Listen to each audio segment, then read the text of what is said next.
लातूर जिल्ह्यातून वाहणाऱ्या तेरणा नदीला पुराची स्थिती निर्माण झाल्यामुळे उजनी गावाजवळ जे आहे ते शेतीचं अतोनात नुकसान झालेलं आपल्याला पाहायला मिळतं आहे। नदीकाठची जी शेती आहे ते पूर्णपणे वाहून गेलेली आहे। प्रामुख्यानं जर आपण लक्षात घेतलं तर सोयाबीन, मूग आणि ऊसाचं जे पीक आहे ते पूर्णपणे वाहून गेलेलं आहे आणि प्रशासनाने इकडे लक्ष द्यावं अशा प्रकारची मागणी शेतकरी करतात। मला सांगा मामा, तुम्ही उजनीचे आहेत का? उजनीचेच मी। कसं काय नुकसान झालं शेती पुरामुळे? सोयाबीनची पाण्यामुळे नुकसान झाले। किती एकर शेती आहे? 5 एकर आहे। काय काय लावलं, कसं नुकसान झालं? सोयाबीन, मूग दोन्हीची नुकसान झाले पाण्यामुळे। किती एकर सोयाबीन लावलं होतं, किती मूग होता? 3 एकर 2 एकर मूग।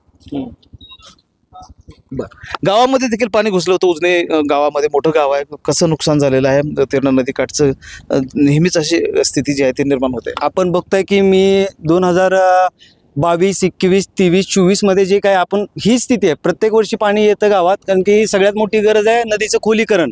आमच्या इथं खोलीकरण न झाल्यामुळे गावात ही पाणी शिरतंय आणि जो हायवे, नॅशनल हायवेचा हा छोटा ब्रिज आहे, ह्या ब्रिजनं जे की नॅशनल हायवेकडनं आधीच मंजूर झाला होता, पण ह्या लोकांनी तो ब्रिज मंजूर नाही केला आहे। त्या ब्रिजला डागडूज करून त्यांनी ते त्या ब्रिजवरच भागवलं। पूर्ण त्या ब्रिजमुळं पाणी अडून आतमध्ये पाणी शिरतंय गावात आणि गावची अशी कंडिशन आहे की ज्या शेतकऱ्याचं आता पीक आलेलं आहे, जसं की उडीद, मूग नुकतं काढायला आलं होतं, हे पूर्ण आमचं पाण्याखाली गेलेलं आहे। आमची सरकारला एवढी विनंती आहे की लवकरात लवकर तुम्ही प्रशासनाने इथं पंचनामे करून तात्काळ शेतकऱ्याला मदत करावी। आणि आमचं गाव हे बासुंदीमुळे ओळखलं जातं महाराष्ट्रभर। किती शेतकरी आहेत ज्यांचं नुकसान झालं या गाव भागामध्ये? आणि उजनीमधच्या गावामध्ये देखील सातत्यानं पाणी घुसतं। हायवेचं काम जे आहे ते देखील एक कारण आहे। पूर्ण शिवारातलं नुकसान झालं साहेब। ही नदी काठचंच नाही, दो पाऊस पडल्यामुळं टोटल लोकांचं नुकसान झालेलं आहे। सोयाबीन, उडीद, मूग टोटल गेलेला आहे। त्याची काढण्याची परिस्थिती नाही सध्या।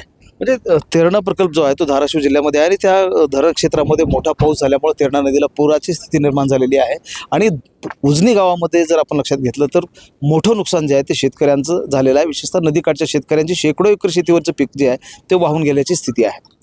महेंद्र जोंधळे, TV9 मराठी, लातूर।